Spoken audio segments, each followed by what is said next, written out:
Okay guys, welcome back to the pre-training content in the how-to training series. Today we're going to be covering the topic of what happens when you want to do more. Now this, for some people, might be absolute blasphemy, and for other people might be a question that you've been long waiting to ask. What happens if you want to do more than what is written down? And today we're actually going to be taking a little bit of a look into frequency. So what do each of them stand for? Again, if we cover them in a little bit more detail, frequency is how often you work, okay? So again, a little bit of a meme. When you've completed all of your training, what is it that you do when you're waiting and sitting around for the next training session to occur? So with frequency, what happens if you need to do 10 sets to maximize your training gains throughout the course of a given week, but doing 5 sets within a given training session, your performance rapidly starts to decrease. Frequency also allows us more practice for a specific movement and actually governs skill acquisition. Just think about it logically, okay? When you were first learning how to read and write, when you're first learning how to ride a bike, you don't do it for 12 hours at a time until you actually gain mastery of the skill. You do a little bit and then you walk away, do something else, you do a little bit, walk away, do something else. And you just repeat that process until you've actually formed that schema within your mind. Frequency also has a direct effect on volume, provided that you don't actually understand the dose side of things. So a lot of people will increase their training frequency. Yeah, I'll just go from 3 sessions to 4 and do a full extra session, not taking into account the effect that has on performance and recovery. And finally, frequency is absolutely essential for understanding how we can manipulate training to suit recovery and also to fit around your logistics. So volume, how much you do, okay? Again, you could follow a well-structured training program, but most people have it in their mind that doing more will result in more gains. And in some circumstances, that is absolutely 100% true, but in many instances, it's not necessarily that simple. Volume has a direct effect, and pretty much all the research conclusively agrees on it, on muscle growth. Volume also gives you more practice on a movement. Think about it logically. If you do 3 sets of 3 versus 10 sets of 10, you've done more reps within that 10 sets of 10, so you've gained more of a chance to improve your skill within that movement. Volume has also been shown to be one of the key determining factors between elite and recreational athletes. So whether you're a weightlifter, whether you are a powerlifter, whether you're simply a footballer. A famous study done a few decades ago now actually showed that Olympic weightlifters, for example, do 10 times the given training volume of the average gym goer simply to maintain their level of performance. As well as being linked to muscle growth, volume is directly linked to fatigue. So within the world of strength training, it is important, not quite as important as things like overtraining syndrome with elite marathon runners or ultra distance runners, but it's still something that we have to bear in mind when it comes to its influence on fatigue. And finally, the fatigue point is absolutely essential because of the famous phrase, fatigue masks fitness. So if we're doing too much volume, sometimes it inhibits our actual performance output. And then intensity is simply how hard you work. Intensity being a percentage of your 1 rep max or simply an exertion on a scale. Intensity drives adaptation. It's the #1 determining factor for your body to figure out where the adaptation needs to go, whether it needs to be central nervous system, whether it needs to be intramuscular coordination. Everything like that is determined by the intensity that you work at. Intensity is threshold dependent. So even though we know volume is linked directly to muscle growth and fatigue, the intensity threshold that you work within will determine where that fatigue takes place, within what bodily system, and also what adaptations on the muscle side of things takes place. So again, when we go through it in a little bit more detail, you'll know about the 3 kind of accepted theories of muscle growth. Each are distinguished primarily by the intensity that you're working within. Intensity has the #1 greatest influence on strength. Without fail, hands down, intensity is the most important variable. Intensity also, unfortunately, has high variability. It depends on how you feel on that day. It depends on the skill of the movement that you're doing. It depends on your sleep quality. It tends to be more heavily influenced by external factors than the other 2 variables of frequency and volume. Intensity also seems to have a longer time course of recovery. So we've talked about intensity thresholds. Where do we lie on this spectrum? At 0% exertion, you have complete freedom, okay? So the variability can be really, really high.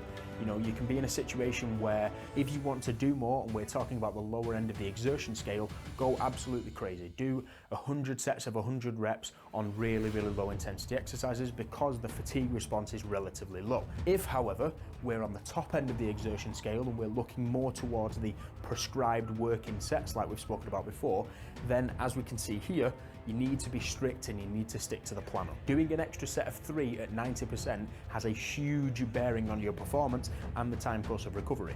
Doing an extra 30 reps at 40% actually doesn't, okay? So this is what I mean. You have complete freedom when it's towards a low end of the exertion. However, when the exertion starts to get higher, you have to be strict and you have to stick to the plan that's written down. Why can't we just simply add in a training session? Why can't we just decide that we want to do a little bit more within that given day? Well, to put it simply, your body doesn't care it's a Sunday. The Gregorian calendar, the 7-day week, is something that we arbitrarily invented.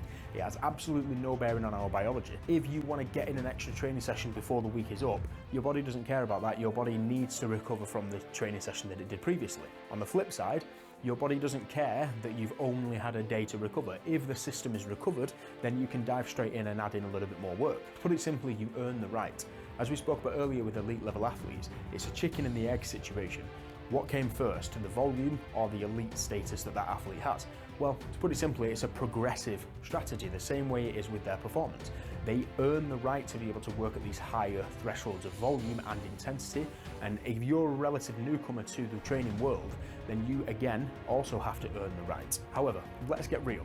I can talk all day about the fact that we need to rein it back in, but as a coach and as an athlete myself, I'm never going to discourage a situation in which people want to work harder and put in more work. That would be absolutely backwards to the whole philosophy I have behind training, which is working hard to get results.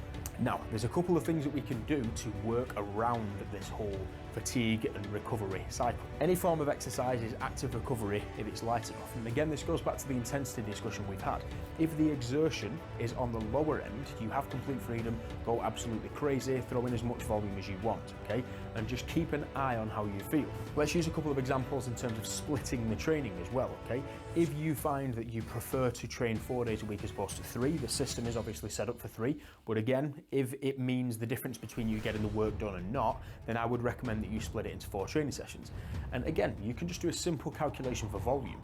This is something that we have covered previously in the deeper dive into dose prescription. But let's use a really simple example just to jog your memory. 5 sets of 5 at 100 kilograms works out at 2,500 kilos worth of what's known as tonnage. If you were to do that on a Monday, but for whatever reason you wanted to split it across a Tuesday and a Thursday, doing 2 sets of 5 and then 3 sets of 5 on those individual days, it works out to be the same training volume.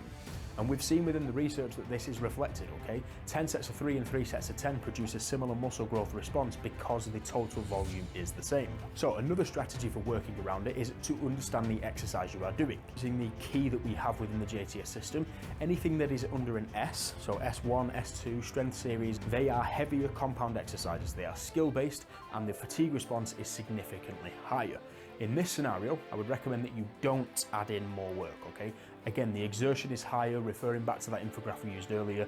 The total degrees of freedom are a little bit narrower. If you use smaller isolation exercises, then again, you can go nuts and you can add in more volume and more work there because it won't necessarily have the same fatigue. So let's just look again into the frequency side of things and let's look at the program specifically. This is just an example key, it's completely different to the JTS system, but we have the S1, S2, H1, H2 and so on, referring to the strength series, the assistance exercises and the hypertrophy work that you'll do across 3 days.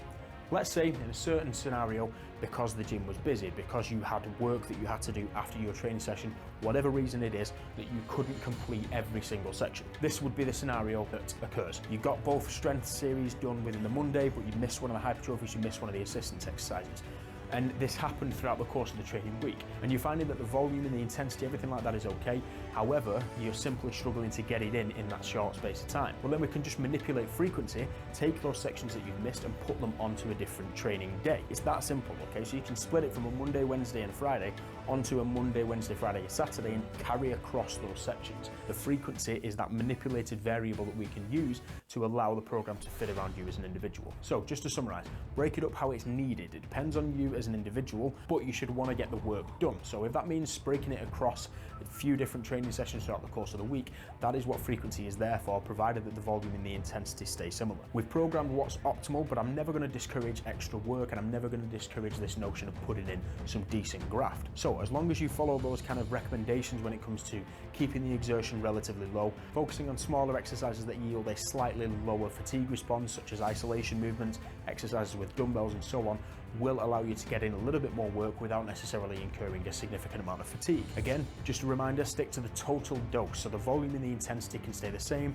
just split it across the rest of the training week. And again, any extra work should be below that maximum intensity threshold because again, refer back to that infographic, the more intense the exercise, whether it's because of the exercise specifically like a deadlift versus a bicep curl, or whether it's the intensity that we've prescribed, the more intense it is, the stricter that you have to be when it comes to prescription. So, a lot of information, but you've been ready for the training session. As always, stay strong and I'll see you on the next one.